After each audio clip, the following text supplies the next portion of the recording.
Ketika ada berita di media untuk menjadi dirut BUMN bisa membayar 25 miliar, ini adalah sebuah nilai untuk jual beli jabatan direksi BUMN. Hal ini mengejutkan. Segitu parahnya kah korupsi di BUMN? Kembali pernyataan seperti ini akan menggugah rasa nasionalisme sebagian warga negara yang NKRI. Namun yang mencintai buta pemimpin tertinggi dan yang kagum dengan pejabat serba bisa akan biasa-biasa saja membaca berita tersebut. Sungguh, kalian, wahai warga Wakanda, di mana sih nurani kalian itu? Pandora Papers, BUMN banyak yang bangkrut, ekonomi tidak tumbuh baik, neraca perdagangan minus, tekor dibanding dengan negara Tiongkok yang dipuja-puja. Sumber daya alam habis dikeduk, pejabat berbisnis, APBN tekor 800 triliun di tahun 2022 nanti. Kalian masih berkata kadrun pasti yang anti pemerintah yang paling salah. Segitu gampangnya Anda digeser matanya, bukan melihat kesalahan pejabat penguasa, malah bisa dialihkan dengan buzzer urusan yang salah yang lainnya, yaitu kadrun. Biasa itu di dalam strategi sebuah pemerintahan, punya scapegoat itu biasa, punya pengalihan isu itu biasa. Namun kalau Anda seorang patriotik nasionalis, faham bernegara, tidak akan goyang cara melihat benar dan salahnya. Belum pernah sungguh dalam sejarah Indonesia ada cara bernegara yang sedahsyat saat ini di dalam manipulasi jabatannya untuk cuan pribadi dan kelompoknya, namun tetap bebas pejabatnya untuk melakukannya. Keingat kata Cak Lontong, sesungguhnya saat ini tidak ada pejabat koruptor. Koruptor itu adalah pejabat yang ketangkep korupsi. Kalau tidak ketangkap, ya bukan koruptor dia. Jadi sekarang ini penyalahgunaan jabatan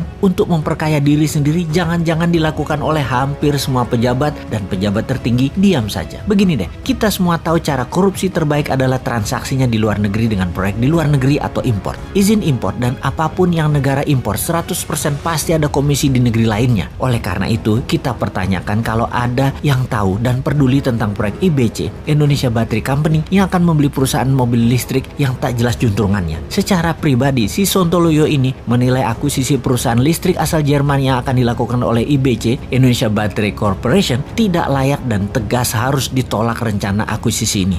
Maaf, siapa juga gue ya? Perusahaan tersebut yakni Street Scooter yang akan diakuisisi oleh Odin Automotive, perusahaan yang didirikan di Luxembourg. Banyak hal yang janggal dengan pembelian senilai 170 juta dolar tersebut, apalagi kalau bertujuan untuk membangun ekosistem kendaraan listrik dalam negeri. Mobil listrik itu banyak pemainnya, kenapa nggak yang nama besar sekalian? Kalau nama kecil atau nggak jelas, di dalam negeri juga banyak pemainnya. Kasih duit 2,5 triliun, langsung jalan itu perusahaan.